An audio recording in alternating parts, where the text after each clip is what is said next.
Olá, bom dia, bem-vindo ao Liberte Sua Voz. Meu nome é José Parolin, eu sou coach da Action Coach. Eu tenho o prazer hoje de conduzir essa entrevista. Hoje eu tenho a honra de ter aqui conosco o Frank Yutaka Fujisawa. Ele é CEO e sócio da CRK. Nós vamos falar sobre a CRK daqui a pouco, e nós estamos aqui em São Paulo hoje. Bom dia, Frank. Bom dia. Bom dia. Bom dia, Parolin. Deixa eu falar um pouquinho sobre o nosso convidado aqui. O Frank é brasileiro, né? Ele é de uma terceira geração de imigrantes japoneses. Ele é formado em processamento de dados e administração de empresas. Ele é sócio e CEO, presidente da CRK, que foi fundada há 36 anos. E é líder no mercado de desenvolvimento de softwares para tesourarias de bancos e instituições financeiras. Atualmente, só para vocês terem uma ideia, 70% dos bancos internacionais e nacionais do mercado financeiro brasileiro são clientes da CRK. Imagina só, o Frank hoje tem muita história para contar para a gente. E uma coisa importante, que eu não posso deixar de frisar, o Frank iniciou sua carreira como estagiário. E ele vai contar para a gente como é que ele conseguiu fazer isso, né? Agradeço ao Frank pelo tempo que você vai estar aqui conosco e agradeço a todos que nos estão assistindo, né? E convido vocês a não perderem as entrevistas que nós vamos ter toda terça-feira nesse horário com vários empresários e empresários de sucesso. Seja muito bem-vindo, Frank. Bom dia, Parolin. O nosso meu coach e amigo Parolin, obrigado pela honra de estar aqui, pelo convite para essa jornada, né, para troca de experiências, para contar histórias aqui. E realmente é um prazer muito grande estar aqui. Eu espero poder corresponder às expectativas aí de trazer algumas histórias, né, alguns cases de sucesso, alguns de insucesso, talvez, mas que possa ajudar e inspirar quem está nos ouvindo aqui. Legal. Frank, eu gostaria de começar com a origem da sua história, né? Porque eu acho que ela é bastante única, né? Conte para a gente um pouquinho como é que você chegou ao negócio em que você está hoje. Vou deixar você contar um pouco sua história agora e depois talvez eu venha com algumas perguntas. Vamos lá. Bom, toda vez que me pedem para contar a minha história, eu procuro sempre contar na terceira pessoa, né? Para não parecer arrogância, enfim, mas hoje eu vou mudar essa pessoa e eu vou falar por mim mesmo, tá? Você já me apresentou brevemente, né? Eu sou descendente de imigrantes japoneses, né? Meus pais vieram para São Paulo, eles eram matutos da terra, vamos chamar assim, vieram do Paraná, né? Sempre tivemos uma vida muito humilde, né? Mas sempre com muitos valores, principalmente, né? Então, eu até os 6 anos, eu mal falava português, o japonês é a língua madre, né? A primeira. Crescemos, né? Da melhor forma que pudemos fazer e durante a minha adolescência eu trabalhei, né? Eu procurei desempenhar algumas, não digo profissões, alguns trabalhos aí para trazer um dinheirinho para casa, para ajudar, vendi peixe na feira, né? Limpava salões de festas aos finais de semana, tá certo? Que legal. Muito antes de imaginar, né, que um dia eu viesse a trabalhar com tecnologia da informação, né? E, na verdade, a TI entrou na minha vida, o processamento de dados naquela época, por uma grande frustração, né? Porque o sonho da minha vida era ser piloto da aeronáutica, né? Então, eu sempre fui, até por educação dos meus pais, eu sempre fui muito dedicado aos estudos, né? Sempre estudei com muito afinco, com muita dedicação. Então, eu me julgava preparado para fazer a prova da aeronáutica naquela época e quis o destino que na semana da prova eu tivesse uma doença, peguei sarampo, depois de adolescente, né? E não pude fazer a prova, né? Então, eu perdi aquela que seria a minha entrada, né, no meu futuro profissional, quem sabe. E eu fiquei muito frustrado, fiquei muito preocupado com o futuro e tudo mais. Eu ouvi dizer que havia um curso de processamento de dados, ou curso técnico, né? E eu fui lá, fiz a prova, passei, tá certo? E aí eu podia escolher entre várias disciplinas e naquela época, como eu tinha o ideal de ajudar a minha família, eu falei assim, quer saber, eu vou escolher a profissão ou a disciplina que dizem que paga melhor, que era processamento de dados. Bom, eu fui massacrado naquela época, né? Como assim? Você vai fazer por dinheiro e tudo mais? Bom, no final das contas, eu fiz. O meu gosto por matemática sempre me ajudou bastante, né, nessa disciplina.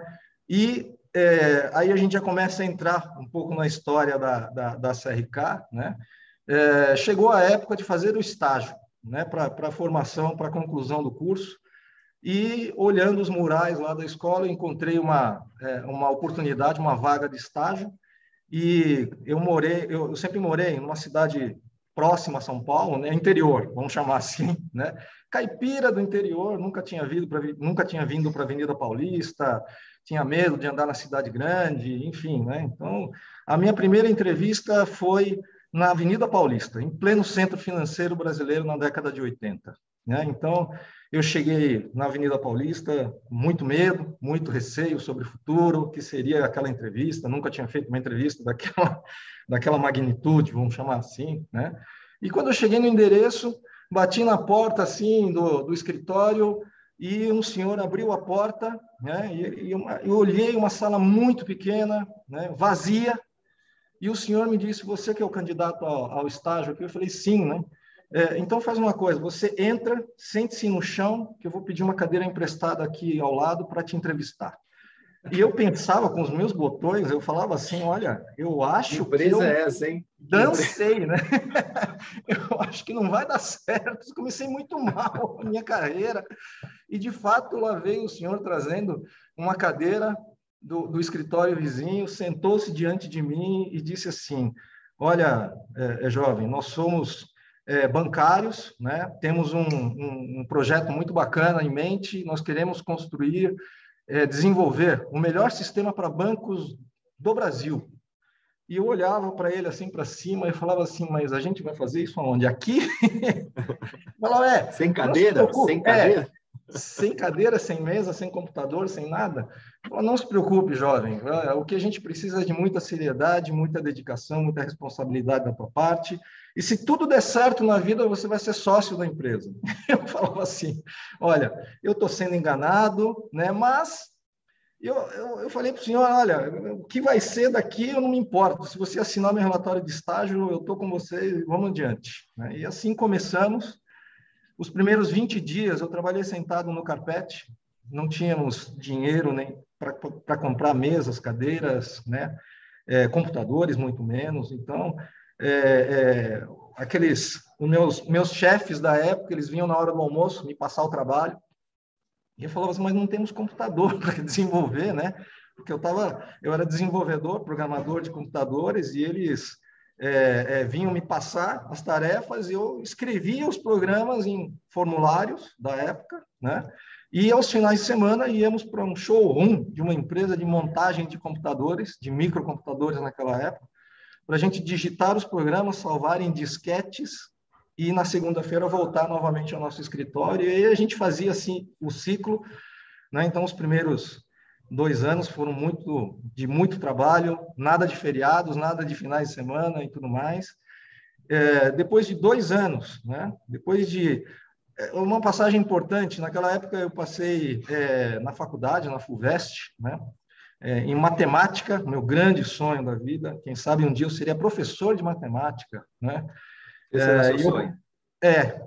Depois de, né, piloto da aeronáutica, frustrei, eu falei, vou ser professor de matemática, então. Né? Eu passei na FUVEST, e isso, para uma família de descendentes japoneses, fazia muita diferença. Né? Ser um professor, ou fazer uma faculdade de nome, né, de peso. E eu comecei a trabalhar e fazer, né, o curso de matemática na USP. E naquela época, como o mercado financeiro brasileiro era muito mais no Rio de Janeiro do que em São Paulo, o grande centro financeiro brasileiro era no Rio de Janeiro, nós começamos a vender os primeiros sistemas que a gente desenvolveu um ano depois da fundação da empresa, né? para o Rio de Janeiro. Então, nós tínhamos mais clientes no Rio do que em São Paulo, e naquela época surgiu a oportunidade de morar no Rio de Janeiro. Então, nós alugamos um apartamento no Rio, eu ficava mais no Rio do que em São Paulo, impossível fazer a faculdade desse jeito.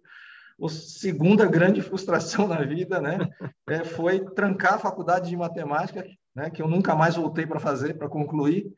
Aquilo foi terrível contar isso para os meus pais, né, numa empresa muito pequena, estando numa empresa muito pequena, sabe-se lá Deus o futuro dela, trancar a faculdade de matemática e me dedicar só ao trabalho. E depois de 2 anos que a empresa foi fundada, eu recebi 5% das ações da empresa. Uma empresa minúscula, nasceu da forma mais romântica possível. Eu não sabia o que era ser sócio de uma empresa, eu só queria ficar programando, eu só queria ficar desenvolvendo. Odiava fazer reuniões com clientes, odiava conversar com pessoas. Eu escutava, eu usava o Walkman, ficava escutando heavy metal o dia inteiro e programava quantas horas fossem necessárias até a gente entregar tudo o que precisava, né? Ou seja, a comida tinha que passar por baixo da porta da jaula, né? Senão era capaz de eu morder alguém, tá certo? Mas, Frank, só queria pontuar, a CRK nasceu com um propósito, né? Com eu acho isso bastante propósito, interessante. o que mexeu comigo, Parolin, foi aquela frase daquele senhor que me disse: vamos ser os melhores do Brasil. Aquilo me tocou profundamente, sabe?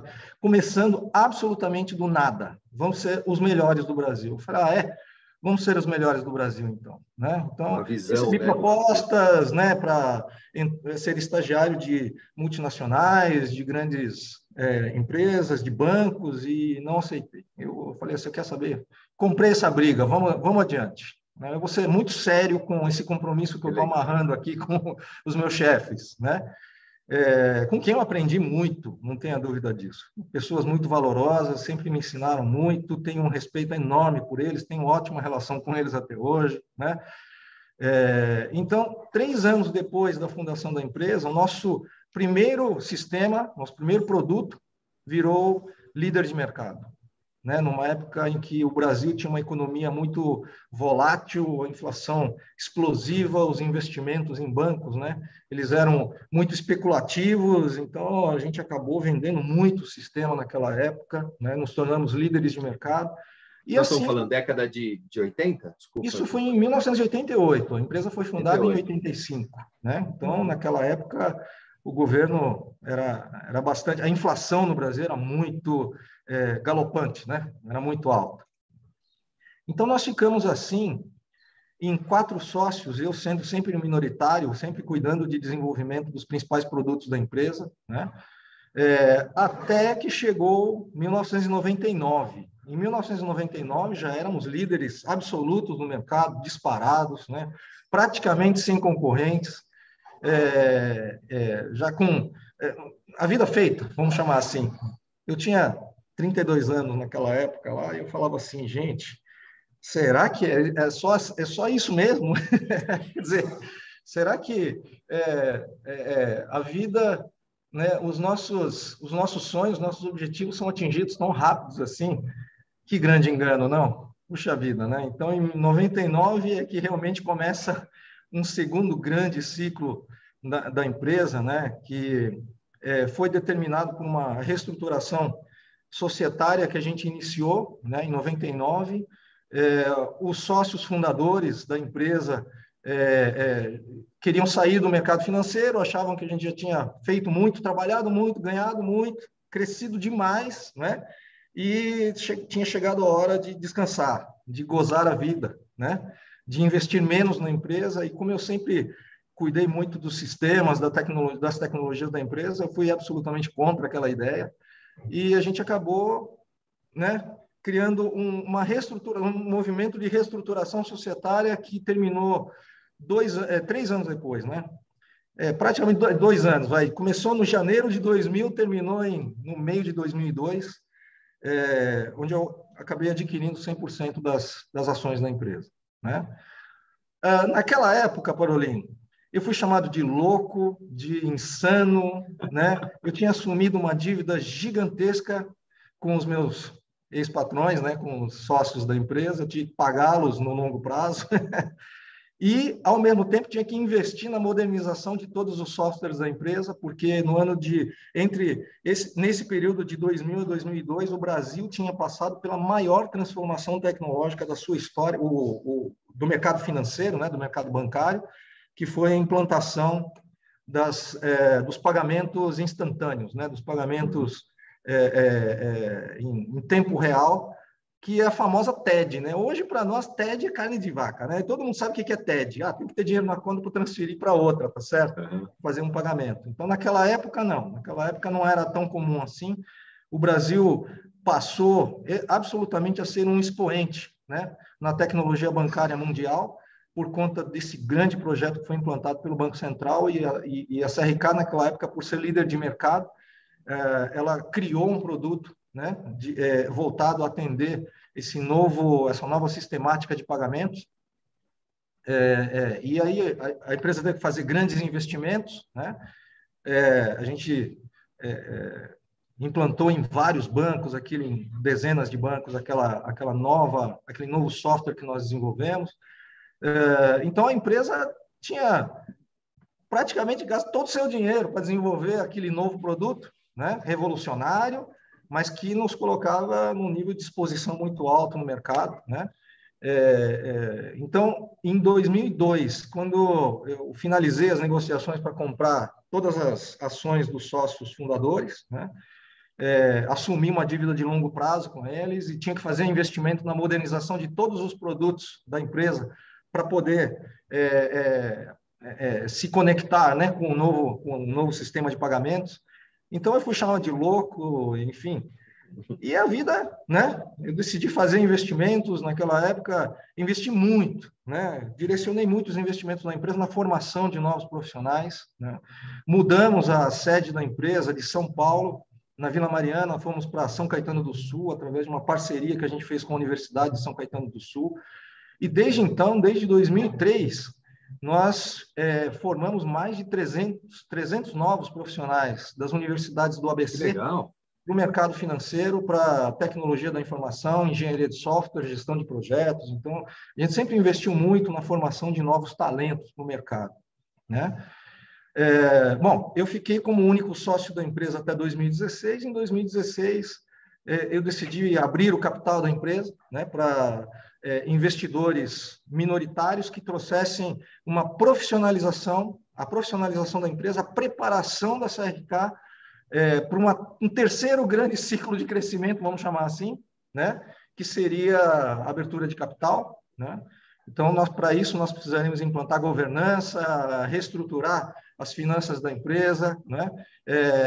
Implantar políticas de profissionalização, preparar os nossos gestores, nossos profissionais. Então, em 2016, entraram 3 sócios na empresa, minoritários, né? Montamos um conselho de administração, né, onde tivéssemos um modelo de governança que está implantado na CRK até hoje, e isso nos deu a condição de, durante a pandemia, né, nós procurarmos um sócio estratégico que incorporasse novas tecnologias na empresa, que acelerasse o processo de inovação tecnológica, de evolução dos nossos produtos, né?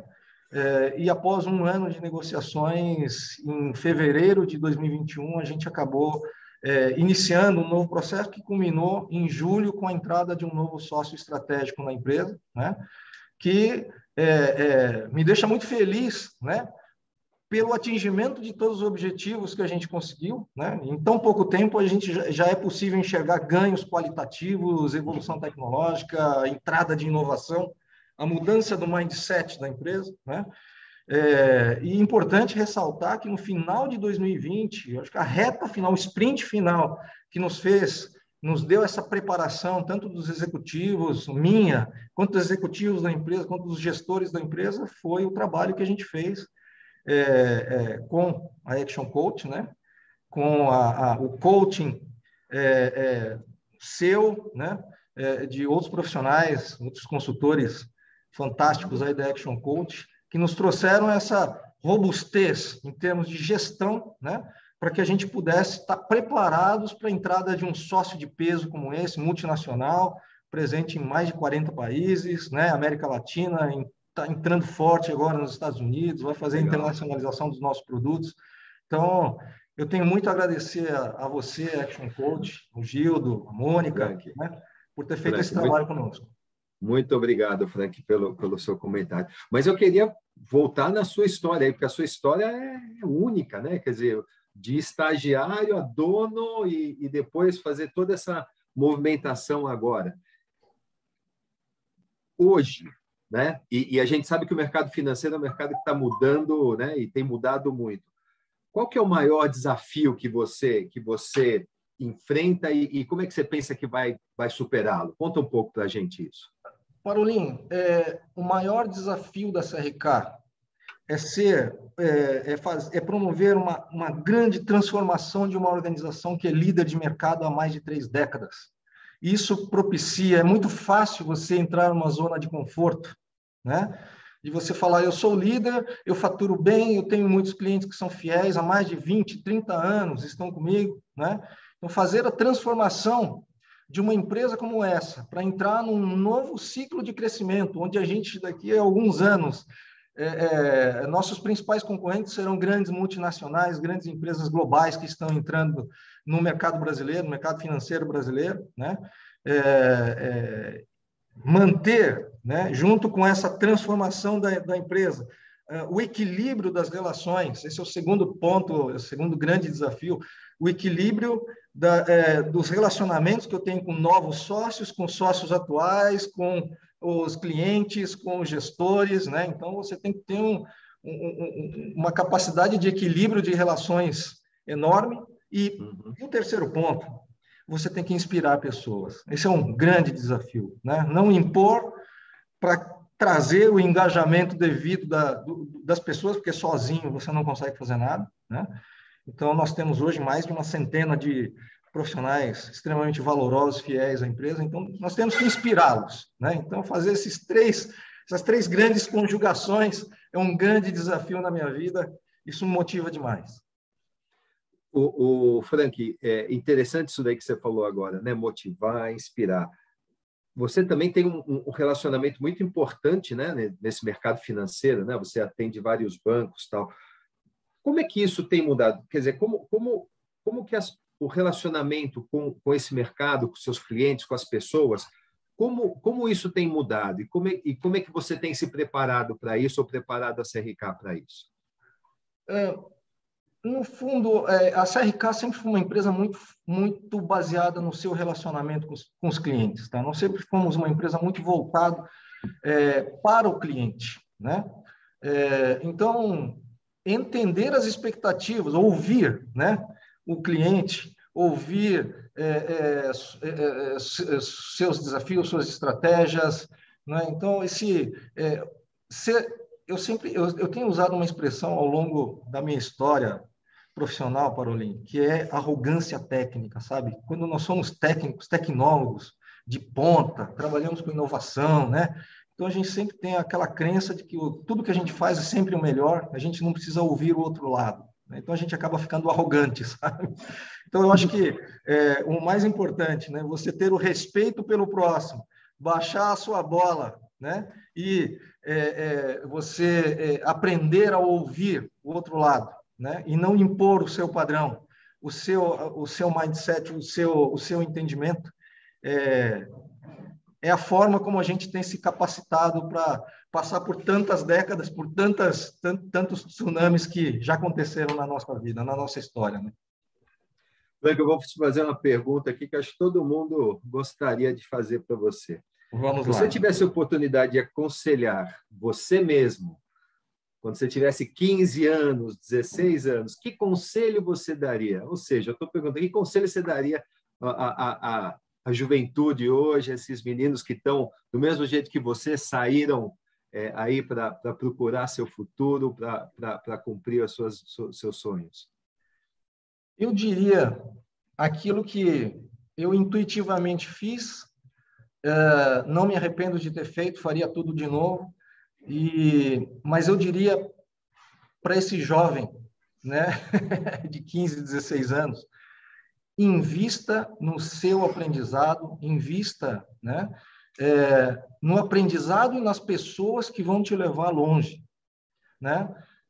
Não dê tanta prioridade, ou não dê prioridade nesse momento para os ganhos de curto prazo, tá certo? Porque hoje em dia eu tenho visto, inclusive, eu vejo pelos meus filhos, pelos amigos deles, pelos estagiários que chegam na empresa, né? Eu vejo uma ansiedade, uma necessidade do ganhar muito em pouco tempo, uma visão de curtíssimo prazo, onde a lealdade, a fidelidade, né, o aprendizado, o investimento no aprendizado daquela organização, junto com aquelas pessoas que tanto aprenderam, tanto tem para passar adiante, não é tão valorizado assim, né? Então, hoje, tudo se fala no ganhar muito em pouco tempo e amarrar o burro embaixo da sombra. Falam, como? O mais rápido Funciona? possível. Existe isso? É impossível isso, tá certo? Então, eu diria, invista no seu conhecimento, no seu aprendizado, principalmente nas pessoas que vão te levar, né, para o futuro de longo prazo. Invista no longo prazo. Frank, nós estamos chegando aqui no finalzinho do nosso tempo e Sim. queria fazer uma última pergunta, né? Você compartilhou uma história que eu achei sensacional aí com a gente, algumas coisas eu nem conhecia, para dizer a verdade. Como é que você vê o futuro? E que mensagem você quer deixar aqui para a gente, né? Para quem está ouvindo a gente? Olha, eu vejo, eu queria deixar aqui por tudo aquilo que eu tenho visto, né, dos movimentos que eu tenho visto, aqui não cabe valor sobre opção política, religiosa, enfim, né?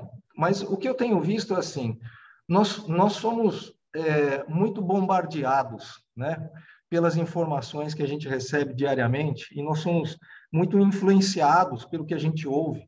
Então, eu queria compartilhar com vocês que o Brasil, apesar de ter essa carinha de japonês aqui, tá certo? Ter um nome de alemão, eu sou Frank. fanático pelo Brasil, tá certo? Então, eu só queria dizer para vocês o seguinte: o Brasil não é aquilo que a gente ouve falar na mídia, nas notícias do dia a dia, né? Nas catástrofes e nas desgraças que a gente ouve. O Brasil é o maior país do mundo em reservas naturais, é o único país do mundo que tem 2 safras agrícolas por ano, né? É o único país que que tem terras agricultáveis pelos próximos 50 anos. É o país que vai alimentar o mundo, né? A tecnologia bancária brasileira é a primeira do mundo. As oportunidades de e-commerce no Brasil são bombásticas, né? O percentual de população para fazer inclusão bancária é a maior do mundo. Ou seja, existem muitas oportunidades no Brasil, né? Segurança de informação no Brasil, nós temos talentos, nós temos especialistas em segurança de informação que são reconhecidos mundialmente, são superstars no mundo da tecnologia, só nós que não enxergamos. Então, não acreditem que o Brasil, né, é um país só com problemas. Nós temos problemas assim como os países do G7, do G20 têm, tá certo? Então, mas nós temos todo o potencial, a juventude, a criatividade, né, a temperatura, o ambiente ideal para o nosso crescimento. Só depende de nós. Então, eu queria deixar essa mensagem, né, e se eu pudesse resumir toda essa conversa que a gente está tendo aqui, Parolin, eu faria um convite, né, para os jovens, para os adultos, para qualquer um. Eu falaria o seguinte: bora fazer a diferença? Eu falaria isso para todo mundo. Frank, infelizmente nós chegamos no nosso horário aqui. Conversa maravilhosa, adorei ouvir sua história. Parte dela já conhecia, parte não conhecia, os seus desafios e o seu propósito de vida. Então, olha, muito obrigado. Queria aproveitar e convidar todo mundo nesse horário, toda terça-feira, às 8 horas, nós trazemos sempre um empresário novo aqui. O Frank colocou a barra lá em cima agora para os próximos. E então eu gostaria de convidar todo mundo para isso. Frank, aí a gente está vendo aí, ó, nos vemos dia 19 de outubro. Sim. E, Frank, muito obrigado de novo e obrigado, que você tenha uma ótima semana E parabéns pela história e parabéns pelos desafios que você tem aí, pela mensagem bonita de esperança que você deixou para todos nós. Obrigado, Parolin, obrigado, Action Coach, pela oportunidade. Estou à disposição para a gente levar nossas experiências, nossas histórias e ajudar quem está a fim de fazer a diferença. Muito obrigado. Bom dia para vocês. Obrigado. Bom dia a todos.